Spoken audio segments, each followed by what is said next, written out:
On December 26th of 1900, ship reached a small island in the North Atlantic where 3 lighthouse keepers was supposed to be waiting.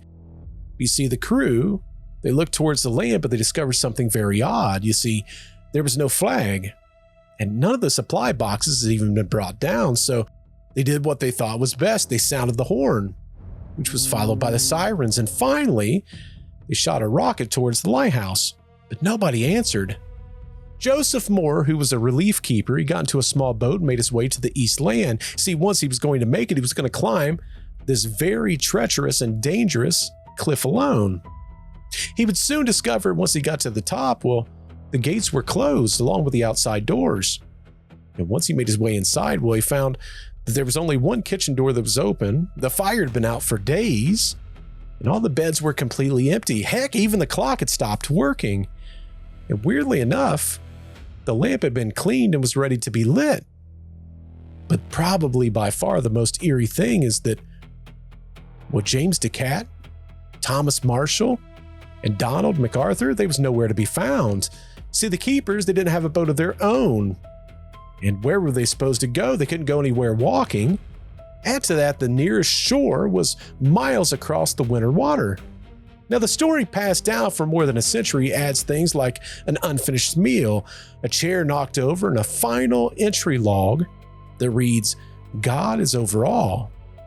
Now, searchers, they would explore the island and try to find the men, but they would never find a single solitary body. Let's retrace the echoes, if you dare. Welcome back to Retraced Echoes. As always, my name is Bert. Tonight we're going to be going about 20 miles west of the Isle of Lewis on a place called Eilean Mòr, the largest of Scotland's Flannan Isles.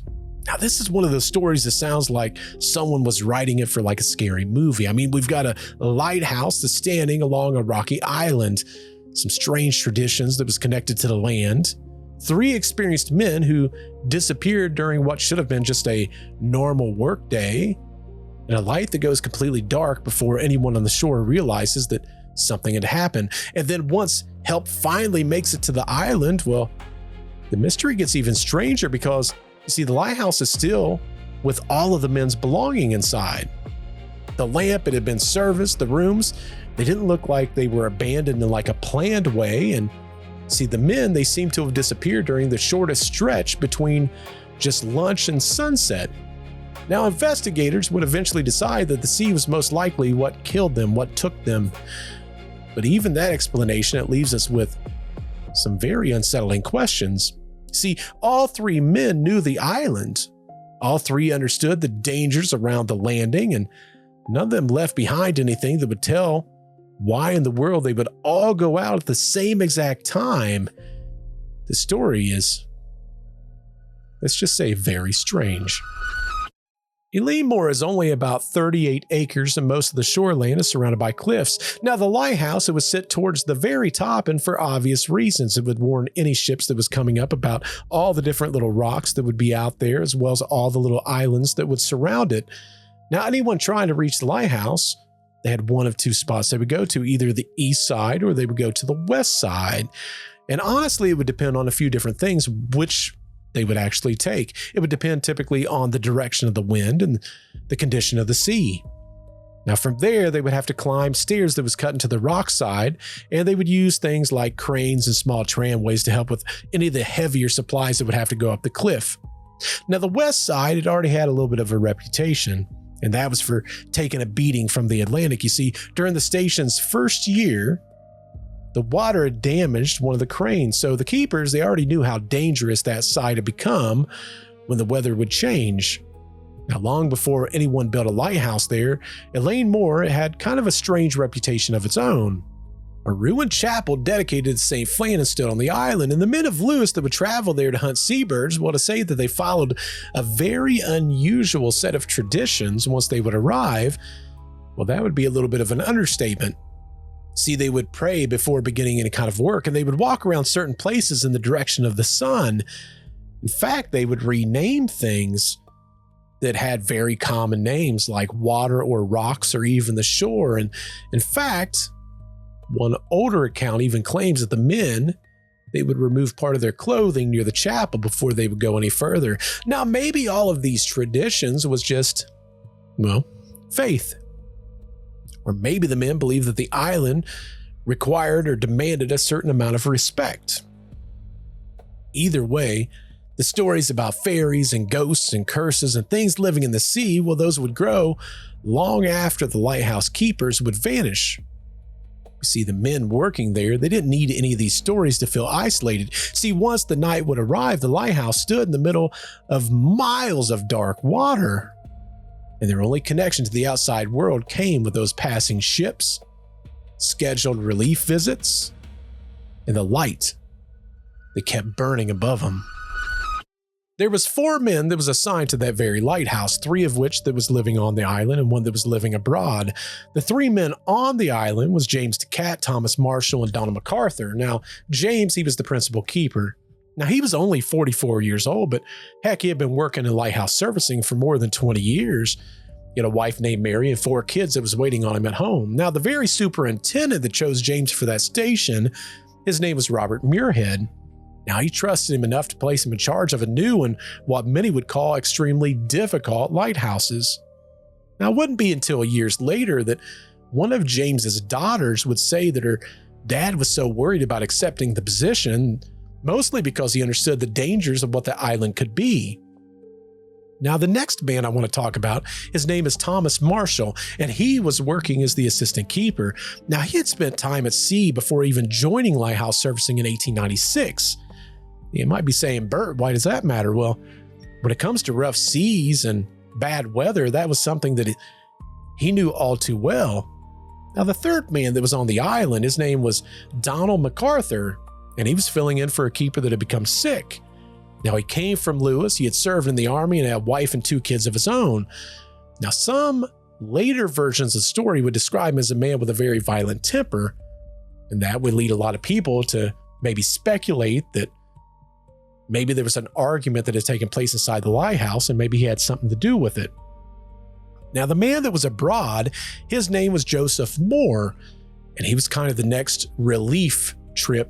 And the way it would work is the ship would go across, someone from the island would then rotate out with him, go back, and they'd have a little bit of time off. Now, all of these men, they understood lighthouse work and they knew what the Atlantic could possibly do, especially around those cliffs. Now, that experience is part that kind of makes all of this disappearance somewhat confusing and difficult to explain, because whatever drew them outside was enough to place all 3 of them in danger at the same exact time. The relief ship visited Eilean Mòr on December the 7th, and Superintendent Muirhead, he had joined that very trip. He would later describe the sad memory of being the last known person to shake the hands of the 3 keepers before they would disappear. Now, after he would leave, everything at the station, it appeared to have continued as normal. I mean, the keepers would maintain the lighthouse, record the weather, and even service the lamp each and every day. I mean, heck, the official logbook, it had entries all the way through December the 13th, but that wouldn't be the last moment that we know the keepers was there. The reason for that is back then, a lot of times they would use chalk and write on a slate notes and then later transfer that to the logbook. The last moment that was on a slate was December the 15th. That's when James recorded the time before they would put out the light. He also talked about the temperature, the barometric reading, and the wind conditions, and that was about 9 o'clock. Now, that note, that's the very last record that investigators could connect to at least one of the missing keepers. Now, sometime after making that entry, the men serviced the lamp, they filled the oil fountain so that it would be ready by the time that nighttime would come. They also appeared to have eaten for the day, a little bit of lunch, before leaving the lighthouse later that day. Now, that time of year starts getting dark about 4 o'clock, so that means that one of the keepers would go up, they would light the lamp, and they would prepare so that ships going through that area would know. Now, that being said, around midnight, Captain Holman of a steamer, he was passing by the Flannan Isles, and he noticed that the lighthouse was dark. Now, that may have been the first sign that anyone on the outside of the island had that there was something wrong, but the men were miles from shore, and no one would reach them for another 11 days. There was a ship that was supposed to make a relief trip just before Christmas, but you see, rough weathers, it delayed the ship. Now, based on the last known slate entry that we talked about earlier and the fact that the lighthouse was dark when that steamer went through, it's assumed that the keepers probably disappeared about December the 15th. Now, on the 20th, there was much worse weather that came into the area. And when you look at it in the grand scheme of things, there's about 5 days that went through where nobody saw the lighthouse, the landing, or the equipment. And we're talking about the 5 days between what we assume is the disappearance and that really bad weather. Now, interestingly enough, Captain Holman, he describes rough water near the very isles that we're talking about on the night of the 15th. Now, other retellings, they claim that the sea around the island was relatively calm. But the keepers, they wrote about a violent storm in their actual logs, which makes it sound almost like the three men was watching something that nobody else could possibly see. Now, that version adds kind of a paranormal feeling to the entire case, especially when you picture three men trapped inside of a lighthouse while there's a storm that seems to be existing around their very island. Now, the weather, it also creates a problem from anyone that's trying to reconstruct the scene. Like when the investigators go in, they're trying to figure out what's going on. It's pretty much impossible because they didn't even go in until 11 days later. So when you think about it, in 11 days, on the 15th that the keepers would have disappeared, if it was weather related, which is entirely possible, who's to say that that damage that would have been done there didn't happen on the 15th versus the 20th when everyone knows that the worst weather would have been there? So again, for 11 days, the lighthouse stood empty while the Atlantic just continued to crash onto the cliffs. And by the time that help actually arrived, the island had already had plenty of time to change. Finally, the relief ship would arrive on December the 26th. As the ship approached, the crew expected the keepers to raise the station flag, to bring the empty supply boxes down, and to make their way towards the landing, but instead, the flag never appeared. The boxes stayed where they were, and no keeper made their way towards the landing. Captain James Harvey, he sounded the ship's horn and waited for someone to appear, but after getting no response, the crew, they tried the siren, and then they would fire a rocket towards the lighthouse, but the island, it remained silent. The sea made it difficult almost to land, so Joseph Maury climbed into a smaller boat and made his way onto the east side. Once he got close enough, he had to jump onto the landing before starting the long climb towards the lighthouse. Now, Maury knew each of the missing men, and he expected one of them to honestly meet him. The forgotten flag, it might have just been a mistake. The wind could have covered the sound of the horn, but the siren and the rocket, that would have brought someone's attention to him for sure.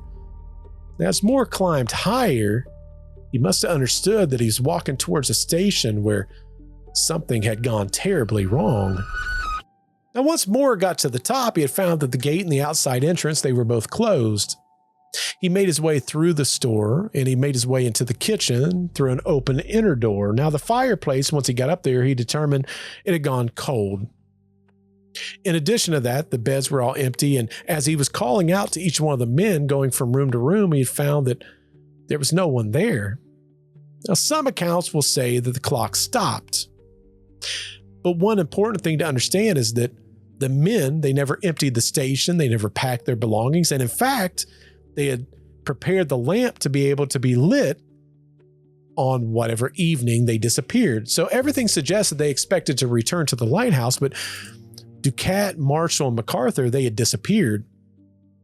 Now, the version that I think a lot of people love to tell is that of a unfinished meal that was sitting on the table, a chair that was knocked over onto the floor, almost as though all the men had jumped up and rushed outside the lighthouse. Other retellings add this almost like a final entry to the logbook about several days of being inside the lighthouse and dealing with fear.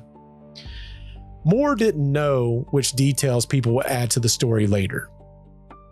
But what he did know was that 3 of his co-workers were all missing on an island that there was no way that they would have been able to leave. So he would make his way back down to the boat and he would tell his crew everything that he found. Second mate McCormick and another sailor returned to the lighthouse with him and they searched, but again, nobody found any of the men. Everything that he stated was absolutely true.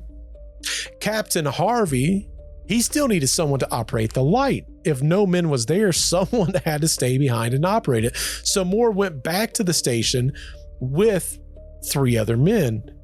And just stop for a moment, think about this. How spooky would it be that you just searched room to room to room, knowing that 3 of your co-workers had been inside this lighthouse? They're now vanished, and now it's being expected for you to stay there. Muirhead would later say that Mòr was so, I guess for lack of a better term, scared, that other men had to stay behind with him during that watch. Now, I don't blame him, because he had no idea what happened or whether the same danger would be there for him somewhere on that island. Now, they would search the island for the next few days. In fact, Muirhead would arrive on December the 29th because he wanted to inspect the station himself. The east landing, it appeared to be completely in order. In fact, the ropes from the December 7th relief trip are still sitting exactly where the crew had left them. The west landing told a different story. The water was still way too rough for them to walk down that side. In fact, the crane platform was about 70 feet above the normal water line. Other equipment had been moved or destroyed. See, the keepers, they would store rope and crane handles inside of a wooden box and they would tuck it into a crevice. Well, that box and all of its contents was gone.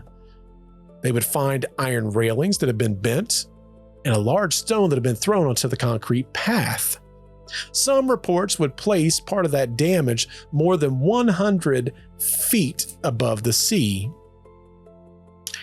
Regardless of what the reports show, the one takeaway, in my personal opinion, is that the water had reached far enough up the cliff to move heavy equipment and to bend iron.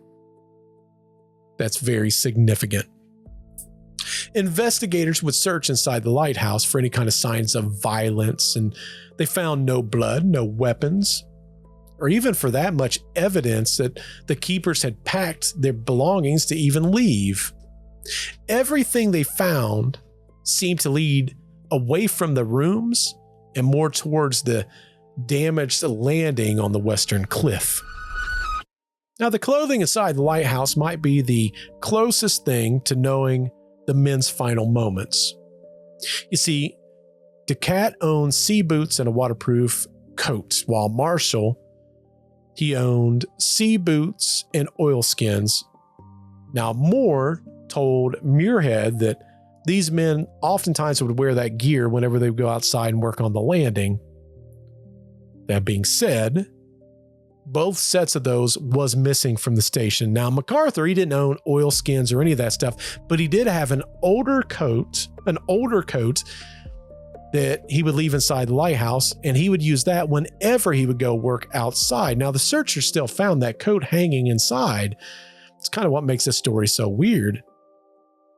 Now, that part of the story, at least to me, it seems as though maybe Ducat and Marshall was preparing to do some work down by the water.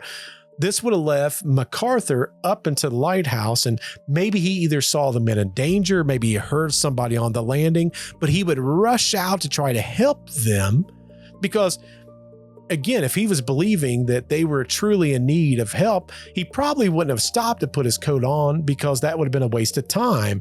He could have ran outside, reached the west stairs, and placed himself in the same exact danger that they were in before he even understand what was happening. Now, the clothes, it gives us a possible sequence, but no one saw the men leave.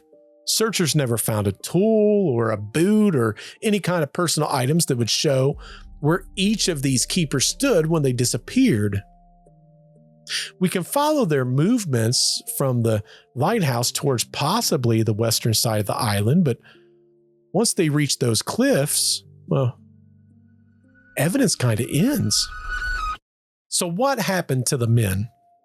Muirhead believed the same thing that I described, that Ducat and Marshall, they went outside to secure some type of ropes or equipment on the west landing. Potentially the water came up, the tide took them. Maybe it's a case where MacArthur saw it all. He was trying to rush out, didn't grab his coat, got down there, and the water claimed all three. Now, that explanation, it fits a lot of the missing parts, but it doesn't explain it all. I mean, it explains the fact that the clothing was missing, MacArthur's was still there, but we've got a case where there's three extremely experienced keepers that end up close enough to the water for the sea to take every single one of them. That part just doesn't make sense. There's also the part where on the 15th, we know they're there. Everyone says that the water was somewhat okay around the 15th, with the exception of the steamer that went through that said that the water was a little bit rough. There's also the supposed story that the ledger or the logbook also said that there was storms that was occurring. It's kind of a weird twist. There's some people that wonder if maybe there was an argument that broke out between the men, especially after there was the MacArthur as a fighter kind of angle. Now, the isolation, they thought, could have possibly caused tempers to kind of go up. And heck, the cliffs can hide a lot of evidence, but investigators found nothing inside the station that would support that concept or idea at all. So it's very unlikely that I think that would have occurred. Another theory suggests that maybe the keepers saw a small boat that was in trouble, and when they reached the landing expecting to find survivors, there was no one that was there, or potentially the water claimed those on the boat and them all at the same time. But again, no crew ever came forward. There was no wreck connection to the men that solved the mystery. There's also the weird stories that was tied to the island itself, the old chapel, the unusual traditions, the belief that people needed different names for ordinary things. It made it almost like the island had this unwritten rule of its own that applied. After the keepers vanished, people began talking about spirits and curses and strange lights and everything coming out of the water.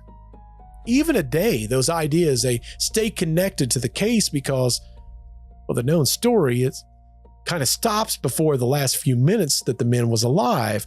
3 men walked out of a lighthouse that had already been prepared for the evening. The light went dark. Their belongings remained inside, and the island never gave their families a body to bury. After the investigation, Muirhead would return to Lewis and visit the families of the missing keepers. There was James, who left behind his wife Mary and his 4 children, the oldest being 16 and the youngest being 6. Thomas, who left behind his father, a brother, and a sister, and Donald, who left behind his wife and his 2 kids, and Dave was by far facing an even harder financial situation because he was only an occasional keeper.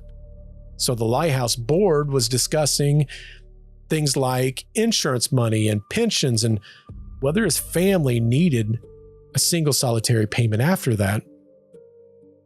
One of James's daughters would remember the last time that she saw her dad when he was leaving home. She said that she and the other kids had ran up to him and he had picked them each up and kissed them one last time before he would continue on his way.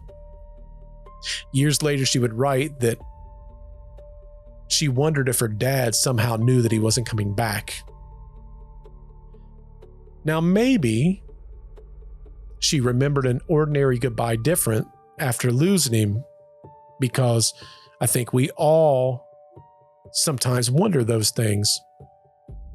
But perhaps, maybe James felt something about that final trip that he couldn't explain. See, his family and none of the other families would ever know because, well, that island never gave his family a final message, and they also gave no chance to bring him home. Now, my best guess is that Ducat and Marshall, they noticed trouble on the West Landing. They put on their gear. They went down to try to secure whatever it was. One or both men fell into the water. MacArthur from above up in the lighthouse saw all this, and he rushed to the aid of his friends. He didn't have a chance to put on his coat, and all three men perished in that horrendous accident. Now, the evidence points me in that direction, but we still don't know which man went outside first, whether someone called for help. What made all three men believe that they could reach the landing and return safely before dark? There's also something about the island, something that makes it feel like it's not just a simple accident. I mean, the lamp was cleaned, all the men's rooms looked like they were expecting them back, and the island kept every single trace of what happened during those final moments to itself. Do you believe the sea took all three keepers? Or do you think something else happened on that island that night? Let me know in the comments down below. If you enjoy these spooky cases that still leave us with questions by the end, please be sure to subscribe to the channel. Until I see you in the next episode, goodbye.